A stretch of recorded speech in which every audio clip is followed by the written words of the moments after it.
Ahora sí, muy buenas noches, bienvenidos a la Escuela de Formación Bíblica de Sede Don Bosco. Muy alegre de tenerlos a todos ustedes por acá. Bienvenidos, siéntanse como en su casa. Hoy culminando o haciendo un cierre del tema de los salmos, recordando que la semana pasada les dejé una tareita con un pequeño folleto ahí, una lecturita de los salmos que es más meditada. Yo les dije, tómese su tiempo, unas 4 semanas, lo vamos a reevaluar después de las vacaciones que ya casi están encima de nosotros, ¿verdad? Entonces, eh, muy agradecido con Dios con esta oportunidad para poder compartir este tema que es muy bonito, el de los salmos, realmente es inspirador en el camino de la oración. Y dado que estamos hablando del camino de la oración, quiero invitarles a que hagamos nuestra oración. En un día como el de hoy, estamos a nivel de Sede Don Bosco pensando en los exalumnos, en la celebración de los exalumnos salesianos, y son miles, ¿por qué no? Yo diría millones de exalumnos que hay en el mundo que se han formado como buenos cristianos y honrados ciudadanos. Muchos de ellos, de los cuales nos sentimos orgullosísimos, porque han hecho de su vida algo digno. Otros por ahí han tenido mayores problemas o dificultades, pero oramos por ellos para que logren salir adelante y logren encontrar el camino correcto. Así que les invito a que nuestra oración del inicio de hoy sea por nuestros exalumnos salesianos. En el nombre del Padre, del Hijo y del Espíritu Santo. Amén. Te damos las gracias, Dios, porque tu misericordia se ha manifestado hoy con el don de la vida. Gracias por nuestra familia, por los seres que amamos, por la oportunidad de trabajar, por la oportunidad de luchar y seguir adelante con nuestras metas, aspiraciones. Ayúdanos a ser fieles a ti y sobre todo, ayúdanos a ser fieles a tu palabra. Hoy queremos pedirte de manera especial por los exalumnos salesianos, dándote gracias por aquellos que han tomado un buen camino, aquellos que han seguido los pasos de Don Bosco, aquellos que han sido fieles a tu palabra y que se mantienen fieles a ti. Pero también te pedimos por aquellos exalumnos que se han extraviado en el camino. Te pedimos que hagas resonar en sus corazones las palabras de Don Bosco, tus enseñanzas de amor, para que tú los invites a volver al sendero que tú quieres para ellos. Ayúdalos a encontrar un camino certero que los lleve a la salvación. Ayúdalos a descubrir la riqueza de tu amor y sobre todo, ayúdalos a que se conviertan en voceros de tu palabra. Todo esto te lo pedimos en el nombre de Jesús, que Dios que vive y reina por los siglos de los siglos. Amén. En nombre del Padre, del Hijo y del Espíritu Santo. Amén. Muy bien, hoy vamos a continuar con nuestro tema de la Biblia. Vamos a empezar con un video del proyecto Lee la Biblia. Es un proyecto que hemos utilizado en otras ocasiones con videos muy bonitos. Hemos visto la última vez un video relacionado con los salmos. Hoy vamos a ver otro video más colorido, más pictórico. Yo les decía ahí como empieza, con más pintura, con más color. Y luego vamos a retomar el tema de los salmos de una manera individualizada para hacer una visión general a partir de una imagen que quiero compartirles hoy. Así que les invito a que prestemos mucha atención a este hermoso video.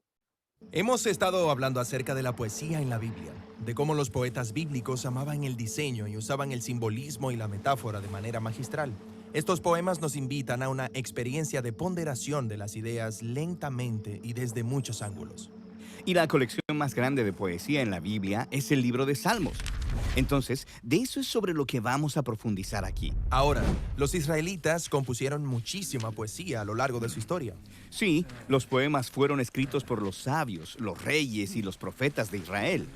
Algunos poemas fueron cantados por coros en el templo de Jerusalén, mientras que otros fueron orados por las familias en sus casas. Y a lo largo de los siglos, los poemas más importantes y más ampliamente leídos fueron compilados, juntos para ser leídos o cantados en ocasiones especiales. Y estoy familiarizado con libros de poesía, una gran colección de los mejores poemas en un mismo lugar, y puedo leerlos y elegir mis favoritos. Pero el libro de Salmos no es este tipo de colección. Aquí, cada poema ha sido profesionalmente elaborado y luego colocado donde está por una razón, para crear una narrativa desde el principio del libro hasta el final. Los salmos recuentan poéticamente la historia bíblica completa y te invitan a un templo literario. Un templo literario. Sí, el tabernáculo y después el templo en Jerusalén era donde los antiguos israelitas iban a encontrarse con Dios. Cuando llegabas, veías arte e imágenes por todos lados. Veías a los sacerdotes haciendo rituales, escuchabas canciones y oraciones. Todo esto proclamaba simbólicamente que tu Dios gobierna el mundo desde esta montaña y tú estás en su sala de estar. Entonces el templo era un lugar para estar en la presencia de Dios y también para sumergirte en la historia del reino de Dios. Exactamente. Entonces, intenta imaginar lo traumático que fue cuando los babilonios invadieron Jerusalén, saquearon y quemaron el templo y se llevaron a muchos israelitas al exilio. Sí, ¿y a dónde irán ahora a encontrarse con su Dios y cantar su historia y decir sus oraciones? Ahí es donde entra el libro de Salmos. Este es un libro de oraciones para exiliados, diseñado como un templo virtual. Entras a los Salmos para encontrarte con Dios y para escuchar de forma completa la historia bíblica del reino de Dios cantada en poesía para ti. Genial, pero ¿cómo hacen los salmos esto? Empecemos con el diseño del libro. Hay 150 poemas divididos en 5 secciones claras. Al principio se ha colocado una breve introducción, Salmos 1 y 2, que establecen los temas principales del libro completo repasando la narrativa bíblica. Ok, El Salmo 1 mira hacia el jardín del Edén y su río de la vida. sí, Dios colocó a la humanidad en un jardín templo. Y aquí los humanos decidieron definir el bien y el mal en sus propios términos, así que son exiliados del jardín. Pero el primer salmo pinta un retrato de esperanza acerca de un hombre recto que se deleita en la sabiduría de Dios, llamada Torá o instrucción. Esta persona es como el árbol de la vida en el jardín templo. Florece eternamente porque está plantado en el río de la vida, en Dios. Sí, eso es hermoso, pero ¿quién se supone que es? Bueno, ¿recuerdas esa historia en Génesis después de la rebelión necia de la humanidad? Dios hizo una promesa. Ah, cierto, un humano futuro, la simiente de la mujer que vendría y derrotaría al mal y restauraría el mundo. Y de esto se trata el Salmo 2, la promesa de Dios de que un rey del linaje de David vendría. Se le llama el Hijo de Dios y el Mesías. Dios lo designa para traer justicia sobre la maldad humana y restaurar el reino de Dios y la paz sobre las naciones. Entonces, los Salmos 1 y 2 introducen todos estos temas principales. Sí, luego el libro desarrolla esos temas a lo largo de las 5 secciones. Las primeras 2 exploran la complicada historia de David y de su familia real. La tercera sección se enfoca en la tragedia del exilio de Israel y la caída del linaje real de David. Pero luego, la cuarta y quinta sección reavivan la esperanza por el Mesías, un nuevo templo y el reino de Dios al otro lado del exilio. El libro termina con una conclusión de 5 partes, alabando a Dios por su fidelidad. Genial. Ahora casi la mitad de los salmos están conectados con un hombre, el rey David, quien Dios eligió para gobernar a Israel. Sí, la historia de David es muy importante en este libro. Él experimentó tiempos de dificultad, pero confió en Dios con una fe radical. Y en esos poemas, David comparte sus miedos, confiesa sus fracasos y ofrece gratitud a su Redentor. Y él constantemente está hablando de un profundo deseo de estar en la presencia de Dios en el templo. Pero espera, David vivió antes de que el templo fuera construido. Exactamente. Este retrato de David esperando y orando por el reino de Dios y el templo futuro se asemeja a las esperanzas de las generaciones posteriores de exiliados. Así que las oraciones de David podrían convertirse en las suyas también. David es como un entrenador de oración, dándonos palabras para saber cómo orar y cómo descubrir la presencia de Dios en tiempos buenos y malos. Exactamente. Hay 73 poemas conectados a David, pero la mayoría del resto procede de generaciones posteriores de poetas bíblicos, y ellos habían aprendido a orar y a esperar como David. Y así, el resultado final es el libro de Salmos, diseñado como un templo virtual para todas las generaciones del pueblo de Dios. Esta no es la clase de libro que lees una vez y lo dejas a un lado. No, está diseñado para una lenta relectura y reflexión durante toda la vida. Estas oraciones, lamentos y canciones de alabanza tienen el propósito de que sean nuestras. Son poemas para exiliados que están aprendiendo a vivir conforme a la sabiduría de Dios y a buscar la justicia de Dios en el mundo mientras esperan por el Mesías venidero y por el reino de Dios.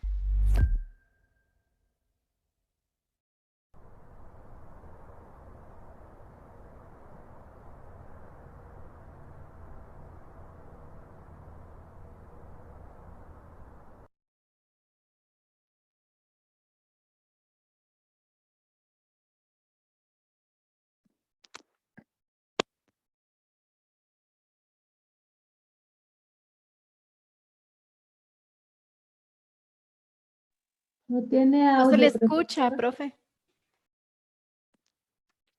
Ahora sí, yo creo que ahora sí se escucha. Muy bien. Este video que hoy hemos tenido la oportunidad de mirar como la introducción al tema de los salmos, nos recuerda de lo que hemos venido hablando, nos recuerda de elementos de su composición, pero también elementos que se relacionan con el sentido que tienen. Ahora bien, me gustó el final porque hace una referencia directa y exacta de la actitud que tenemos para con los salmos en la actualidad. Dice, los salmos son esos libros siempre actuales para los exiliados. Y cuando hablamos de exiliados, son todos aquellos que por alguna razón se sienten afectados, se sienten lastimados, heridos, abandonados. ¿Por qué no? Aquellos que sienten que les han robado lo más importante de sus vidas, etcétera. Los salmos se convierten en la oración del pueblo de Dios. Y bueno, yo quisiera que le echemos un vistazo más lento a esta información, porque hoy hacemos un cierre de este tema de los salmos. Les recuerdo que tenemos todavía dentro de 3 semanas una visión completa del librito, del folleto aquel y de cómo les fue con la lectura y la oración de esos salmos. Bueno, hoy vamos a hacer el cierre porque ya, si Dios lo permite, después de vacaciones vamos a retomar el temita de los salmos como una especie de acercamiento final y también la apertura del tema nuevo. Entonces voy a compartirles una imagen que tengo por acá, que yo quiero que ustedes miren y recuerden, porque esta imagencita nos ayuda a recordar en buena medida el tema de los salmos. ¿Están todos mirando ahí el cartelito? Sí se ve. Este cartel es el tema del día de hoy. Ahí está. Hoy no tenemos presentación de PowerPoint, sino que lo que voy a hacer es utilizar la misma metodología que usamos anteriormente en cuadros de este tipo, donde hacemos un acercamiento, no tan drástico, tan rápido, un acercamiento para tratar de ir desarrollando el tema, cómo lo hace el proyecto Lee la Biblia de forma paulatina. Entonces vamos a echar un vistazo un poquito a lo que es la historia de los salmos, un poquito a la composición, porque quiere decir que a partir de ahora nosotros tenemos una responsabilidad de empezar a leer los salmos y empezar a hacerlos como parte de nuestra oración. Y por qué no, diría yo, independientemente de la situación que estemos pasando, encontrar en ellos la oportunidad de acercarnos a Dios. Entonces, vamos a recordar, son 150 poemas hebreos. Hemos dicho que la poesía hebrea y los cánticos hebreos no siguen los cánones de nuestra poesía actual, con versos alejandrinos, con coincidencia al final de las oraciones, ¿no? En este caso, tiene una forma distinta de escribirse. Si quisiera que echemos un vistazo a los autores de los salmos. Y en este caso, vamos a decir que uno, ok, vamos a ver, nos vamos a acercar. Los salmos se subdividen de la siguiente forma, 73 de ellos, o 72. Recuerden que yo les había hablado de que en el Salmo 9 y en el Salmo 146 tenemos la separación según la versión de la Biblia. Entonces, 73 de esos salmos son del rey David. Se le atribuyen, perdón, al rey David. 12 se le atribuyen a Asafat y 11 a los hijos de Coré. Por otra parte, Emán y Etán tienen 2 salmos, Salomón y Moisés 3 salmos y los anónimos que son 49. Profe Mauricio, pregunta alguno, ¿es necesario que yo recuerde eso? No necesariamente, yo diría, tiene que memorizarlo, pero sería un buen recurso tenerlo en cuenta a la hora de analizar un salmo, por ejemplo, para su interpretación, saber quién lo escribió, porque nos va a dar una visión si fue David, o si fue Salomón, o si fue Moisés. Entonces es importante tenerlo presente. Ahora, muchos de estos salmos, y lo decía el video, fueron escritos para el coro, o sea, fueron pensados como cánticos de alabanza. Pero, y bien lo dice el documento, no es un himnario, no es un libro de cantos de iglesia. Yo quisiera, y a partir del contenido de este afiche, que también les voy a compartir por el grupo de WhatsApp, ver el primer libro de crónicas, en el capítulo 25, que hace referencia propiamente a este fenómeno. Vamos a ver.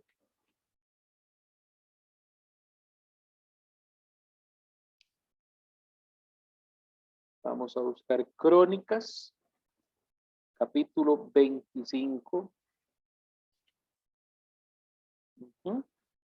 Vamos a echar mano a la herramienta visual, los anteojos, y vamos a dar una lectura. Dice Los Cantores como título. David y los jefes del ejército separaron para el servicio a los hijos de Asaf, Emán y Yedutún, que profetizaban acompañándose con cítaras, salterios y címbalos. Este es el número de personas que se encargaban de este servicio. Y empieza la lista de todos los que se encargaban del servicio de los coros. Les puedo decir que el capítulo 25 del primer libro de Crónicas nos narra todos absolutamente. Y todavía escuchen, por ejemplo, en el verso 27, la 21ª sobre Otir y los hijos y hermanos, los 12. El 22º sobre Gaudilti, sus hijos o hermanos. El 23º sobre Mahaisot, sus hijos y hermanos, etcétera. En otras palabras, nos hacen un recuento durante todo el capítulo de quiénes eran los que cantaban, quiénes eran esos salmistas, esos cantores. Ahí los miramos en un dibujito, véalos en la puerta del lugar santísimo, en el dibujito. Y vamos a ver también qué nos dice el libro de Nehemías en el capítulo 11, versos 22 y 23. Aquí hay un detalle importante en Nehemías que vamos a leerlo. Esdras, Nehemías, aquí está, capítulo 11, versos 22 y 23. Dice así.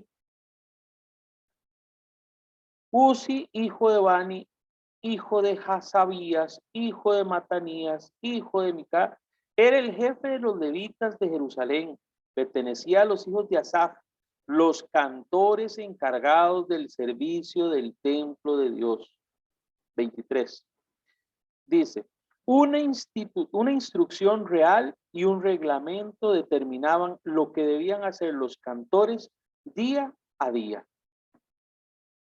En otras palabras, está instituido en la Sagrada Escritura y en la ley de los hebreos, cuál era la labor de los cantores. No es como el coro que llega a la misa el domingo y nos canta, sino que era parte de un oficio. Recordemos que la tribu de Leví estaba dedicada completamente al servicio de Dios en el templo, y en este caso en particular, dentro de esa tribu había un grupo selecto que estaba dedicado al canto, estaba dedicado a darle gloria a Dios por medio de los salmos.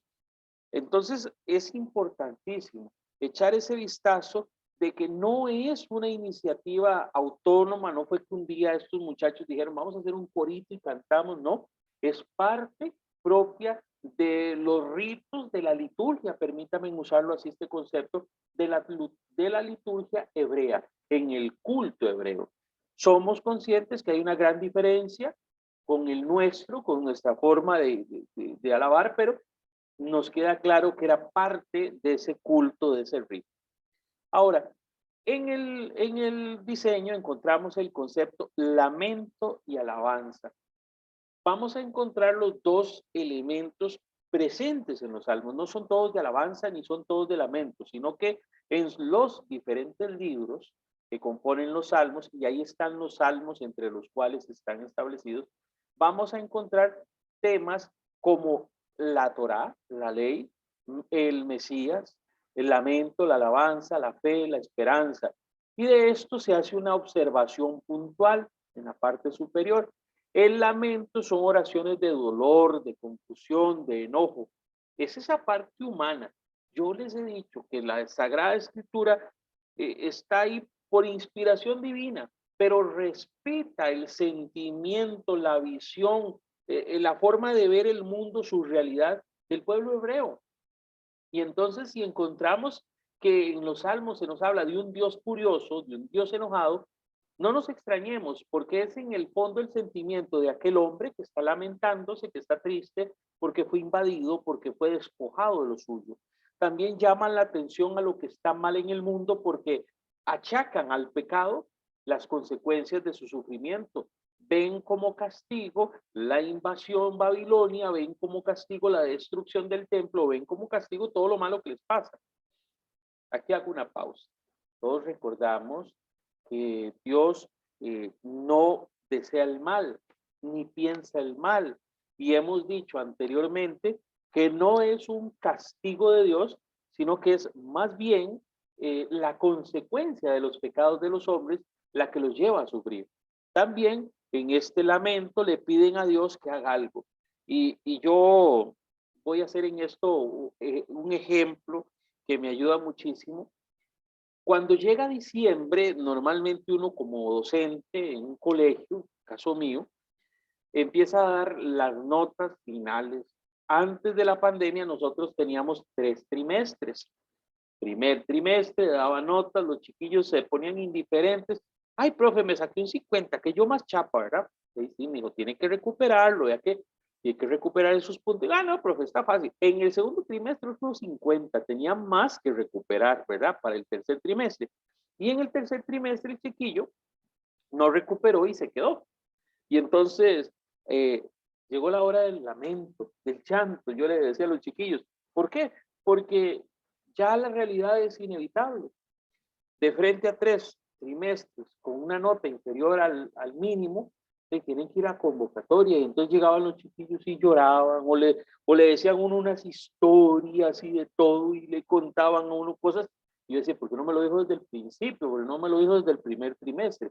De hecho, que como profesor guía, yo le decía a mis papás de grupo guía, y lo debo confesar con ustedes, les decía, miren papás, el papá que no me pide una cita en el primer y el segundo trimestre, después de la entrega de notas, yo no le puedo atender. Le atiendo hasta el día en que su hijo hace la primera convocatoria. Ese día le atiendo. O sea, cuando ya no hay nada que hacer. ¿Por qué? Porque muchas veces el padre de familia está distante y llega hasta el final. Al pueblo hebreo le sucedió lo mismo. Y llegó la hora de los lamentos y llegó la hora de las súplicas, pero ya no había nada que hacer. Ya la situación se había dado. Claro, yo les digo, una semana después, en las convocatorias, los chiquillos hacen un examen, lo aprueban y viene la segunda parte de los salmos, la alabanza, oraciones de gozo, de celebración. El chiquillo que no se acercaba al templo el día del examen fue y se arrodilló allá en el templo y le pidió a Dios y a don Bosco, ayúdeme y no sé qué. Y cuando uno le da el resultado, el chiquillo sale brincando en una pata. Llaman la atención a lo que es bueno. Yo, profe, yo sí estudié, yo, profe, ahora sí yo me puse las pilas. Y uno se alegra con ellos, porque ningún profesor se siente feliz de que un alumno suyo tenga que ir a una convocatoria. Sin embargo, como es parte de un proceso educativo, formativo, es normal que suceda. Claro, no vamos a decir que le suceda al 90% de nuestros alumnos. De hecho, que a mí en 1000 alumnos me sucedían 10, 12 muchachos, tal vez 14 a lo mucho, ¿verdad? Estamos hablando de un número muy bajo, ¿verdad? Y son chicos que después van a recordar esta historia, como lo dice ahí, y agradecen a Dios porque aprendieron. De hecho que ayer teníamos un programa en CEDES Radio con los exalumnos salesianos y se les preguntaba a ellos que cuáles profesores recordaban que eran más duros y ahí 2 de las participantes contaron que 2 profesores eran muy difíciles, uno de inglés y otro de física mate, y a mí me hacía gracia porque las dos al final dijeron, no, pero le agradezco muchísimo a ese profesor. En otras palabras, fue un profesor difícil, fue un profesor duro, les costó pasar la materia, pero agradecen al final. En el fondo también nosotros vemos este fenómeno en los salmos y permítame que utilice estos ejemplos tan cercanos a mi práctica educativa. Es que es así, es darse cuenta que hay momentos difíciles y de dolor, pero posteriormente vienen los momentos de júbilo y de alegría. Y los salmos retratan precisamente eso. No se estancan en el sufrimiento, sino que es un sufrimiento que después conduce a la alabanza, a la alegría, al gozo, a la esperanza. Qué bonito. Entonces, yo siempre disfruto de comparar los salmos con estos hechos. Ahora bien, vamos a echarle un poquito de vista de cerca a los salmos En la lectura se nos ha dicho que el Salmo número 1 es una referencia propiamente a la Torá, es una introducción a ese estudio y el reconocimiento de la obra, autoría de Dios.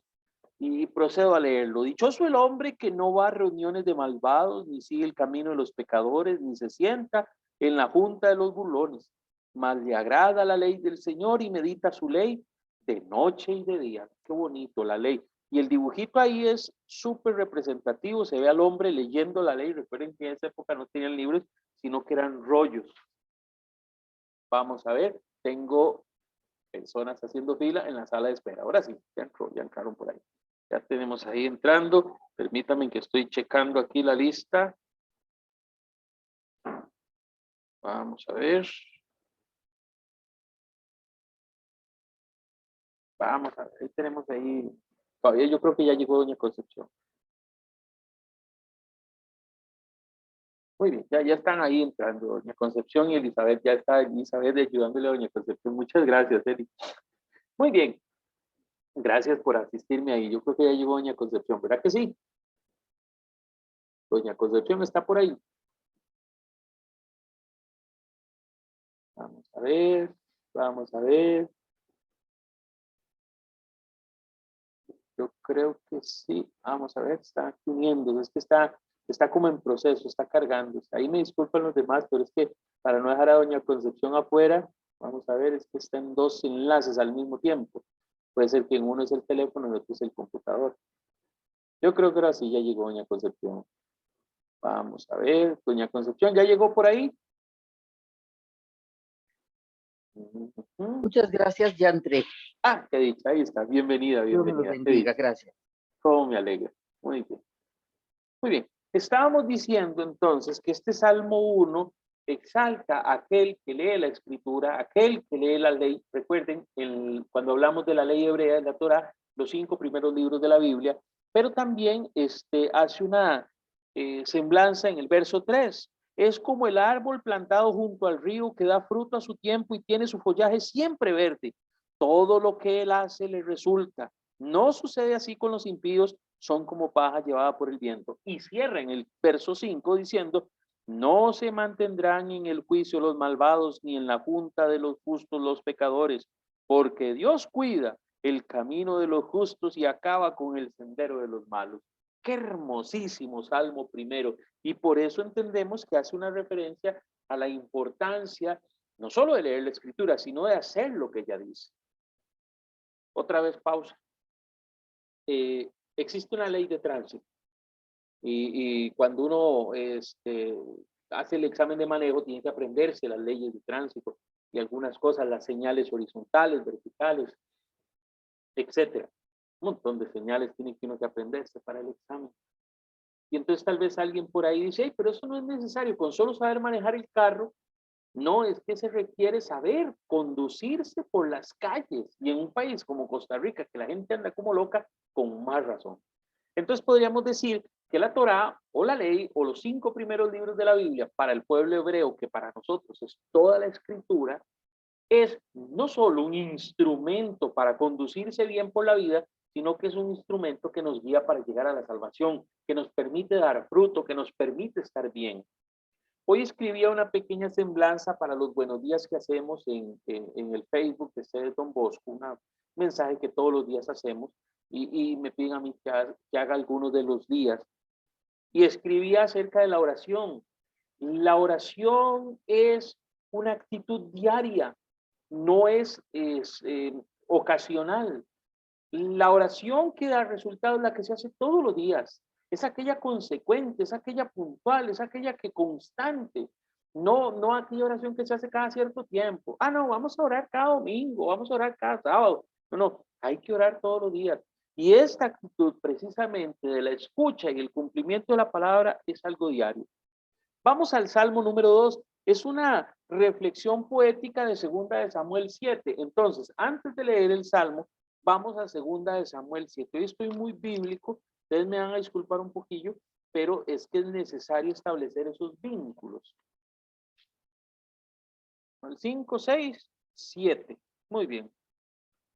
hace referencia propiamente al profeta Natán. Dice, el rey se había trasladado a su casa y Yahvé había limpiado de enemigos todos los alrededores. Entonces dijo al profeta Natán, yo vivo en una casa de cedro, mientras que el arca de Dios está todavía en una tienda. ¿Qué dices de eso? Natán respondió al rey, haz todo lo que estimes conveniente, porque Yahvé está contigo. Pero esa noche le fue dirigida a Natán la palabra de Yahvé. Le dirás a mi siervo David, esto dice Yahvé. Así que tú me vas a construir una casa para que habite en ella. Desde el día en que saqué a los israelitas de Egipto hasta el día de hoy, no he tenido casa donde morar, sino que estaba con ellos y tenía como morada solo una tienda. Todo el tiempo que he caminado en medio de los israelitas, jamás he dicho a alguno de los jueces de Israel, a los que había puesto como pastores de mi pueblo de Israel, ¿por qué no me construyen una casa de cedro? Inmediatamente en el verso siguiente, en el 8, le transmitirás pues a mi siervo David esta palabra de Yahvé Sebaot, traducción Yahvé de los ejércitos. Te fui a buscar al potrero cuando andabas detrás de las ovejas e hice de ti el jefe de mi pueblo Israel. Donde quiera que ibas, yo estaba contigo. Eliminé delante de ti todos tus enemigos. Haré grande tu nombre tanto como el de los más grandes de la tierra. En adelante. Vamos al Salmo 2. ¿Para qué meten ruido las naciones y los pueblos meditan vanos planes? Se sublevan los reyes de la tierra y las fuerzas unen los soberanos en contra del Señor y de su ungido. Hace referencia a David. Vamos, dicen, rompamos sus cadenas y su yugo quebremos. El que se siente en los cielos se sonríe, el Señor se burla de ellos. Luego les habla con enojo y su furor los amedrenta. Yo soy quien ha consagrado a mi rey en Sión, mi monte santo. Voy a comunicar el decreto del Señor. Él me ha dicho, tú eres mi hijo, yo te he engendrado hoy. Pídeme y serán tu herencia las naciones, tu propiedad los confines de la tierra. Las regirás con un cetro de hierro y quebrarás como cántaro de arcilla. Pues bien, reyes, entiendan, recapaciten, jueces de la tierra, sirvan con temor al Señor, besen, temblando sus pies, no sea que se enoje y perezcan, pues su cólera estalla en un momento. Felices los que en él se refugian. Wow. Un Salmo 2 que hace referencia a David su ungido, como lo hacía el profeta Samuel, y también hace referencia a la autoridad de Dios sobre el ungido. Importante, ungido con mayúscula, hace referencia, decíamos anteriormente, al que fue cubierto con aceite, un aceite llamado el Cristos. Entonces, este ungido es el Cristo. Si nosotros hacemos una visión, bueno, nos vamos a dar cuenta que este es un lenguaje mesiánico. Por eso lo resalta aquí, un mensaje mesiánico donde el Rey de Reyes, el Señor de Señores, viene a aplastar a los impíos, a los malvados, a aquellos que pretenden amedrentar al pueblo de Dios. Bienaventurados son aquellos que se refugian en el Rey. Ahora, no haciendo una referencia en nuestro lenguaje a David propiamente, sino que al Rey de Reyes, a Jesús, el Mesías. Entonces, nos damos cuenta que tiene un eco en nuestra actualidad el Salmo 2 y nos ayuda a entender. Entonces dijimos el Salmo 1 directamente a nosotros, el Salmo 2 también, profe. Y entonces los demás salmos también tienen una relación directa con nosotros, sí. Entonces, ¿de qué depende? De que hagamos una lectura cercana a la enseñanza. Y por eso esta guía nos va a servir de montones, porque del Salmo 3 al 41 vamos a encontrar todos estos elementos que ahorita sí, en aras a que me rinda el tiempo, no los voy a abordar todos, pero sí voy a mencionar algunos. Primero, en el capítulo, en el Salmo 15 está el llamado a la fidelidad del pacto. Recuerden que el pueblo de Israel hizo un pacto con Dios, el pacto que Dios hizo con Abraham, que lo reanudaron allá en el monte Oreb, que fue después de la travesía en el desierto, cuando ellos pactan con Dios y Dios con ellos. Y aquí yo siempre me detengo para decirles algo. Vean, el elemento del pacto en la Biblia es importante. Y ya que estamos hablando de él, yo considero oportuno en este momento hacer una pausa. En el tiempo en el que se escribe la Biblia, un esclavo no podía pactar con un rey. ¿Por qué? Porque el rey estaba aquí y el esclavo aquí. Era inferior el esclavo al rey. No estaban en la misma condición. Podían pactar entre reyes, podían pactar entre amos. ¿Por qué no? Podían pactar entre esclavos, pero no podían pactar un rey y un esclavo. Así era de fácil, esa era la ley. Y esa era la realidad de la época. Y cuando hablamos de la fidelidad al pacto, yo quisiera decir, Dios creador que nos hizo el cielo y la tierra, pactó con Abraham una alianza que renovó con su pueblo en el Horeb, con Moisés, y sigue reiterando en su pueblo, en Israel, durante el reinado de David, de Salomón y todos los reyes. Y es un pacto que sigue vigente hoy. ¿Por qué? Porque resulta que para pactar nuestra salvación, fue el último pacto que se hizo, lo que llamamos la nueva alianza, la hizo Jesús. Profe, usted nos estaba diciendo que no se puede pactar entre alguien superior y alguien inferior, ¿sí, cierto? Dios Padre no podía pactar con nosotros, la iglesia, personalmente, porque somos su creación. Jesús, el Dios hecho hombre, sigue siendo Dios. Y entonces Jesús como Dios pacta con el Padre nuestra salvación, nuestro perdón, la alianza, la nueva alianza es el pacto de Dios Padre con Dios Hijo por nuestra salvación. Pero le digo algo, en el tiempo en el que se escribió la Biblia, si un pacto se violaba, se transgredía, la persona que violaba ese pacto tenía que pagar con sangre. ¿Y qué hizo Jesús? Padre, quiero pactar la salvación de mi pueblo, la salvación de la iglesia. Pero como sé que van a fallar, como sé que van a pecar y van a ser infieles a ese pacto, hoy Jesús dice, vierto mi sangre en la cruz. Y Él paga la cuenta, Él paga la deuda, a sabiendas de que íbamos a fallar. Por eso el sacrificio de Jesús es tan importante, porque por su sangre hemos sido lavados, hemos sido salvados. El pacto del Dios Padre con el Dios Hijo, verdadero Dios y verdadero hombre, en representación nuestra. No solo eso, sino que dice, bueno, voy a hacer un pacto y tengo que pagarlo con la sangre porque me van a fallar o van a fallar al pacto los hombres. Y dice Jesús, el verdadero Dios y verdadero hombre, aquí está mi sangre. La doy por adelantado como pago de ese pacto. Qué bonito, ¿verdad? ¿Verdad que es interesante la salvación? ¿Verdad que tiene un gran sentido teológico el sacrificio de Jesús? Cuando hablamos del pacto en el Antiguo Testamento, recordamos al pueblo de Israel pactando con Dios, pero no podemos dejar de mirar el pacto que Dios ha hecho con nosotros por medio de Jesucristo y ante el cual nos ha dado la salvación por medio de su sangre. Muy bien. También los salmos del 16 al 18 nos hablan de la liberación pasada de David y su exaltación como rey. Un poquito lo que es la reivindicación de David como rey. Recuerden que David va a tener que enfrentar sublevaciones o rebeliones en su contra. Las consecuencias de su pecado también va a tener que enfrentarlas y eso es parte también de lo que encontramos ahí. El Salmo 19 hace una referencia a la Torá.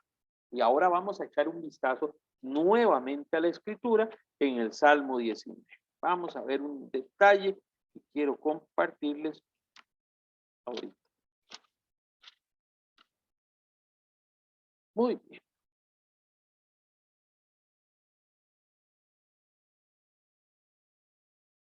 Dice que el Salmo 19 está dedicado a la ley.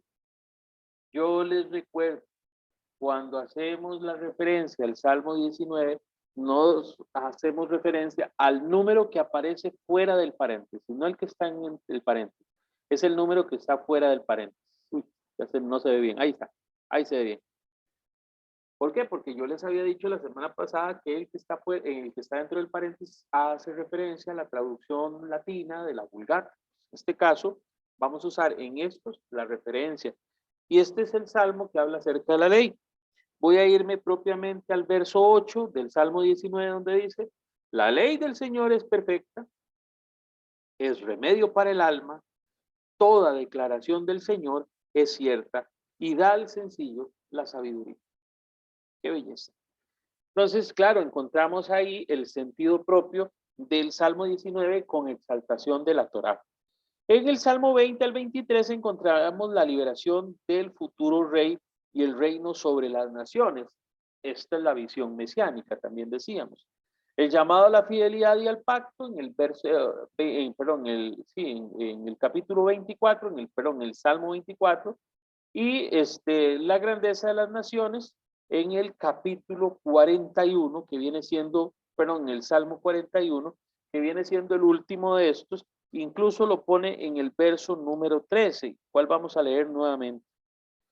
Tú me asistirás, Señor, porque no hay falta en mí, y me mantendrás de tu presencia para siempre.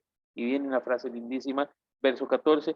Bendito sea el Señor Dios de Israel, desde siempre y para siempre, así sea. Así es como termina esta sección número 1 y pasamos de una vez a la sección número 2. Claro, llegamos ahora sí, dijimos al segundo de los libros. En este se habla de la esperanza de un futuro regreso del templo de Sion. O sea, recuerden que este pueblo está anhelando, está soñando. No, David no va a ver el templo construido, va a ser su hijo Salomón el que lo construya. Entonces, dijimos que algunos de los salmos fueron escritos por él. Entonces es una visión del futuro reino, es la visión del futuro Sion. Y para nosotros es una visión mesiánica también, porque es la visión del futuro de esa visión de Jesús reinando sobre la tierra, reinando para siempre, o sea, al final de los tiempos. Y entonces yo le digo a los chiquillos, no es que suene feo, es que es la verdad, es que es escatológico. Hay que hablar ya de que llega el momento de encontrarnos con el Señor y que va a ser el juicio de las naciones. Y el Salmo 42 lo dice así: ¿cómo anhela la sierva estar junto al arroyo? Así mi alma desea, Señor, estar contigo. Y empieza a hablar en un lenguaje que ya quiere que venga al final de los tiempos. Y entonces yo le decía a mis alumnos, profe, y los chicos preguntan, profe, ¿cuándo es el fin del mundo? Bueno, el fin del mundo es, si usted sale al portón y no se fijó ni a la derecha ni a la izquierda y no hago, ahí pues su mundo. Pero cuando me hablan del final de los tiempos, entonces yo le digo, sí, chicos, cuando hablo del final de los tiempos es la segunda venida de Jesucristo, que viene a reinar con poder y gloria. Y es aquí cuando nosotros vemos en los salmos un aliento para ese momento, para desear que llegue ese momento. Por eso en el Padre Nuestro decimos a Dios que venga a nosotros su reino, o sea, que venga de nuevo Jesucristo, que se cumpla la promesa y se dé el final de los tiempos. Es lo que realmente decimos en el Padre Nuestro. De aquí brincamos, vea usted, desde el Salmo 42 hasta el 72, el reino futuro del rey mesiánico, una referencia directa. Y aquí donde hace eco de los profetas en Isaías 11, 45 y 60, el 45 es aquel pasaje que cuando Jesús abre en la sinagoga, él lee del profeta Isaías, haciendo referencia a que ha llegado la hora del Mesías. Ahora bien, el cumplimiento de las promesas de Dios a Abraham las encontramos en los versos 17 del Salmo 72, haciendo referencia al Génesis, capítulo 12, verso 3, donde empieza la historia de Abraham, y el capítulo del Génesis 22, verso 17. Yo quisiera leerlos todos, pero el tiempo va volando y todavía nos faltan 3 libros. Yo espero que ustedes lo lean en casa teniendo esta herramienta ahí a mano. El libro número 3 empieza en el Salmo número 73, es uno de los más pequeños y termina en el 89. Vamos a ver, aquí es importante que hagamos otra vez una pausa. La promesa de un reino mesiánico versus el exilio y caída del reino de David. Es lo que diríamos una doble visión de lo que se sueña, de lo que se anhela, de lo que se quiere y la visión de lo que se tiene del sufrimiento, de la caída. ¿Recuerdan ustedes el video que se nos hablaba de este momento de dolor, del cautiverio, del sufrimiento de haber sido dominados, de haber sido, ¿por qué no?, despojados de su tierra, su templo destruido, etcétera? Entonces, dice en el Salmo 73, Dios se porta muy bien con Israel, con los que tienen un corazón puro. Pero yo, por poco mi pie no tropiece y mis pasos casi se resbalan. Yo sentí envidia de los malos, viendo lo bien que le va a los impíos. ¿Oyeron qué cambio radical de verso? Ay, qué bonito, cómo es Dios con Israel, pero qué mal que estoy, dice el salmista. ¿Cómo estoy sufriendo? Vean el verso 4. Para ellos no existe el sufrimiento, su cuerpo está gordo y lleno de salud, refiriéndose a los impíos. No comparten las penurias de los hombres ni les tocan pruebas como los demás. ¿Alguna vez han oído eso? Sí, yo lo he oído un montón de veces cuando he dicho, ¿por qué a mí, Dios mío? ¿Y por qué a estos que son malos? ¿Y por qué a estos que son pecadores? ¿No? ¿Y por qué me pasa a mí? Todos nos pasa. Yo nací en el año 1973. Acá en los números, sí, 15 años, por supuesto. Cuando leo el Salmo 73, me miro a mí mismo, me retrata, porque yo sí cometo el pecado y lo confieso ante ustedes, ¿verdad? De que en ocasiones digo, ay Dios mío, pero ¿cómo es posible que estos que hacen el mal les va tan bien? Tienen tanta cosa que yo desearía, que yo no tengo, que yo carezco, y yo siendo fiel a ti, fiel a tu palabra, no te, estoy como los judíos en las puertas del cautiverio, igual. ¿Por qué? Porque es la verdad, es la verdad. En ocasiones estamos poniendo la mirada en los bienes que tienen aquellos que hacen el mal, pero después la Biblia nos dirá que son bienes vanos. Sí, ¿qué me serviría? Estos personajes que han salido en tele últimamente con estas escándalos de corrupción y todo, carros de lujo, casas de lujo y todo de lujo, y la cárcel es igual para todos. Bueno, algunos tienen una más fina que otra, pero bueno. Seamos claros, los bienes del impío en ocasiones los deseamos y hay que ser honestos. Fallamos en eso y hay que asumir la responsabilidad y darle gracias a Dios por el bien que Él tiene para nosotros, por lo que Él nos da, por lo que Él nos regala, por lo que Él nos permite tener. Bueno, vamos a pasar al libro número 4. Vamos, permítanme acercarlo acá para que todos lo veamos. En el Salmo 90, que es donde empieza esto, está la súplica de Moisés pidiendo a Dios por sus siervos. Y este es, bueno, vamos a decir, entre los que se decía hechos por Moisés, este es uno que le atañe a él.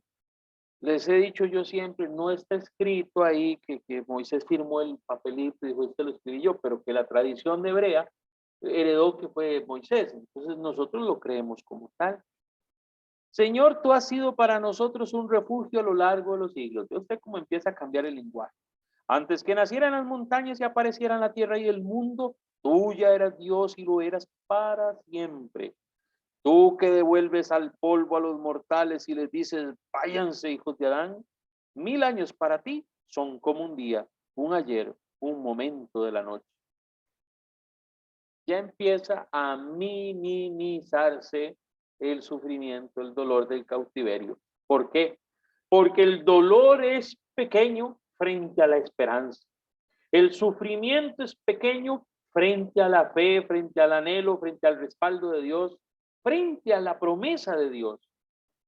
En otras palabras, todo el que sufre tiene esperanza de encontrarse con Dios. Ay, es que conozco a un muchacho, una muchacha que tiene una enfermedad terminal, profe. Es cierto. Hay muchachos, muchachas, jovencitos, chiquitos con unas enfermedades gravísimas. Y nosotros decimos, para ellos hay esperanza, porque el reino de los cielos es eterno. Y ellos están prontos a vivir esa plenitud.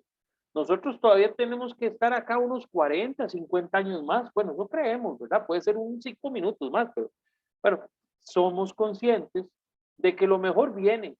Y aquí dice, el Señor gobierna como rey. Batan las palmas, los ríos, aún canten jubilosos los montes. Es la visión de la salvación. Es la visión que nos libera del castigo, del Salmo 90 al 106. Si usted está desanimado y quiere alegrarse, quiere agarrar fuerza, infundia, pues hay que leer esos salmos. Vamos a leer el Salmo 106, verso 48, que reza de la siguiente manera.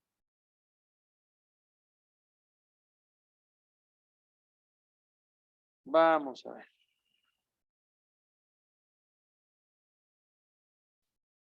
Bendito sea el Señor, Dios de Israel, desde siempre y para siempre.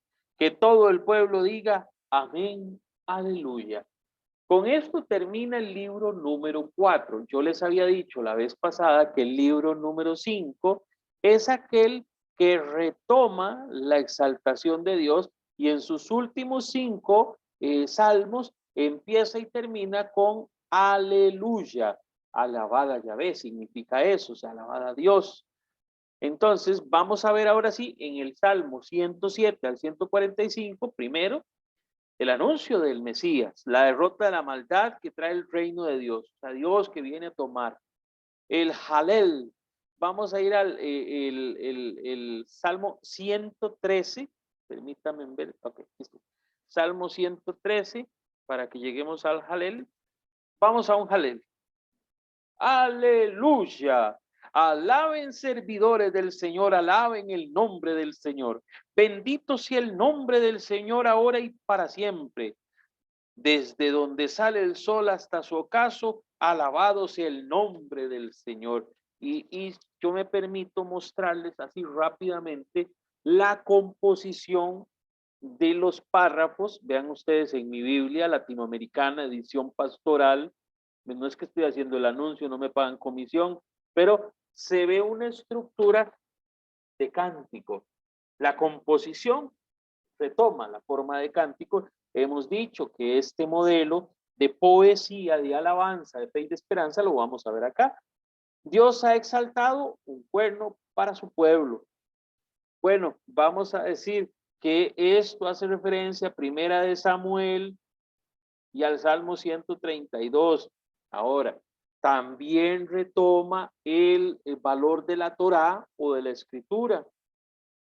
Sostienen la esperanza en un éxodo futuro donde Dios redimirá a su pueblo. Algunos por ahí preguntan, profe, ¿el Apocalipsis es ese éxodo futuro? Sí, hay un sufrimiento.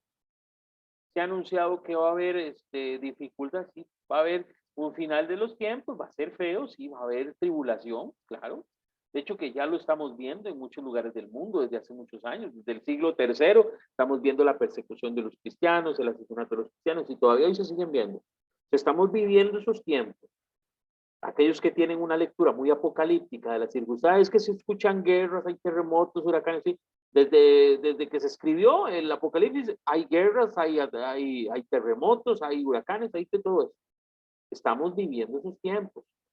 El problema es que mucha gente quiere saber el día y la hora, y Jesús, cuando le preguntaron eso, dijo, ni siquiera yo, o sea, ni siquiera el Hijo del Hombre sabe el día y la hora, porque esa es una determinación que Dios Padre en su esencia, como Padre, la va a tomar.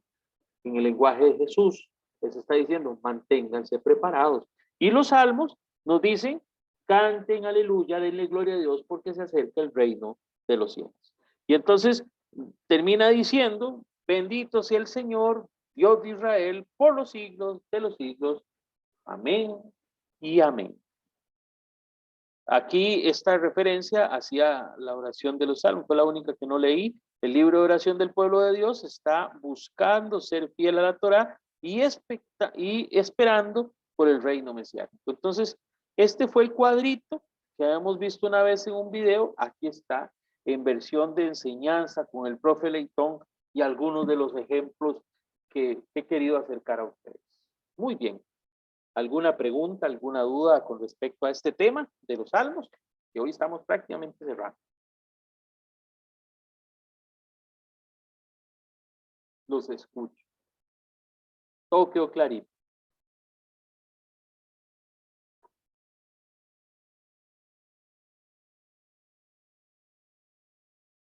¿Todos están bien ahí? Sí, bueno, les Sí, cuento dos profe. cosas. Ahora sí, ¿alguien me iba a decir algo? No, muy interesante todo, muy bonito, toda la historia de los salmos. Ah, bueno, qué dicho, qué dicho. Un detalle más. Ahorita al grupo de WhatsApp les voy a subir dos cosas. Este video, el de la charla, el de la enseñanza, bueno, es el último que subo porque tiene que cargar, se dura como 40 minutos. El video del principio que vimos, el de los cuadros, el de las pinturas, ese se los voy a subir. Les voy a subir este cuadro, se los voy a compartir como una imagen. Es una imagen de mucha definición, entonces la van a poder ampliar con el teléfono si quieren o con la computadora para verla con amplitud, así como logré yo hacerle el zoom acá, el acercamiento. Vean ustedes qué bonitos dibujitos. De hecho que tiene una calidad impresionante este recurso, del cual les voy a dar la dirección de correo electrónico del proyecto Biblia, para que si quieren bajar imágenes o bajar videos y todos estos temas lo hagan, ¿verdad? Porque son cosas muy bonitas y muy útiles. Entonces, voy a subirles esos tres documentos. Les recuerdo, a partir de la próxima semana, salimos, o sea, estamos en vacaciones. Hoy salimos a vacaciones. El próximo martes estamos en nuestro primer martes de vacaciones, que es, permítanme decirlo con fechas para que sea puntual. Primer martes de vacaciones es el martes 30 de junio. Miércoles, profe. Perdón, miércoles 30. Y el miércoles 10, el miércoles 7 es el segundo miércoles de vacaciones. Nos volvemos a encontrar, Dios mediante, el miércoles 14 de julio. Oigan bien, 14 de julio. Entonces, profe, ¿qué vamos a hacer en ese tiempo? La semana pasada les compartí por WhatsApp el librito para que hagan las lecturas, las oraciones con los salmos. Hoy les he dado un cierre temático de los salmos. Espero que les sirva también como una inspiración para encontrar más sentido a la riqueza que hay en los salmos y que de hoy en 22, que es cuando nos volvemos a ver, tengamos la oportunidad, ¿por qué no? Como les dije yo, de hacer un cierre comentando cómo nos fue con esos salmos y a la vez abriendo el tema nuevo que se dispone para nosotros al cierre de este tema del Antiguo Testamento. Recuerden que estamos prácticamente ya cerrando el tema del Antiguo Testamento. Todavía nos faltan dos elementos más que ver con respecto al Antiguo Testamento y dos más que son el catecismo y la hermenéutica y la exégesis, que son, puede decirse, tres temas específicos que vamos a desarrollar a profundidad en lo que nos resta del semestre.